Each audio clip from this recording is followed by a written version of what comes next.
పెరిగిన bus pass ఛార్జీలపై మంత్రి పొన్నం ప్రభాకర్ స్పందించారు. కొన్నేళ్లుగా బస్ పాస్ ఛార్జీలు పెంచలేదన్నారు.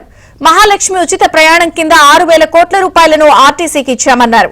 అయితే టోల్ ట్యాక్స్ కేంద్రం పెంచిన దృష్ట్యా ఆ నష్టాన్ని పూరించుకోవడానికి టోల్ ట్యాక్స్ రూట్లలో మాత్రమే బస్ పాస్ ఛార్జీలను పెంచడం జరిగిందన్నారు. అలాగే హైదరాబాద్ లో ఇక నుంచి విద్యార్థులకు మెట్రో బస్సుల్లో కూడా అనుమతి కల్పించామని, అందుకే ఇక్కడ కూడా కాస్త బస్ పాస్ ఛార్జీలను పెంచడం జరిగిందని మంత్రి పొన్నం ప్రభాకర్ తెలిపారు.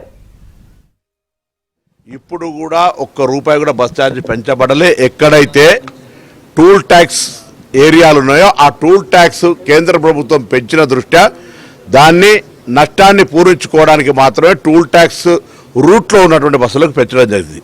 అదేవిధంగా హైదరాబాదులో ఈ మహిళలకు ఉచితంగా ఇచ్చిన తర్వాత స్టూడెంట్స్కు బస్సులో ట్రావెల్ చేయడం ఇబ్బంది జరుగుతుందని, వారికి ఒక సౌకర్యం కలిగించాలనే దానితో హైదరాబాద్లో ఉన్నటువంటి అన్ని మెట్రో బస్సులలో వారికి పాస్ తోటి అవకాశం కల్పిస్తూ ఒక మంచి అవకాశాన్ని కలుగజేయడం, తద్వారా వారికి కొంత ఈ పెరిగినటువంటి పరిస్థితులలో మెట్రో అవకాశం ఇవ్వడం అంటే కొంత బస్ ఛార్జీలను చాలా కాలంగా మార్పు లేదు కాబట్టి అందులో అమ్మాయిలకు 100% ఫ్రీ కాబట్టి కొంత వారికి పెంచడం, అది కూడా వారు మోయలనంత బరువటువంటిది కాదు.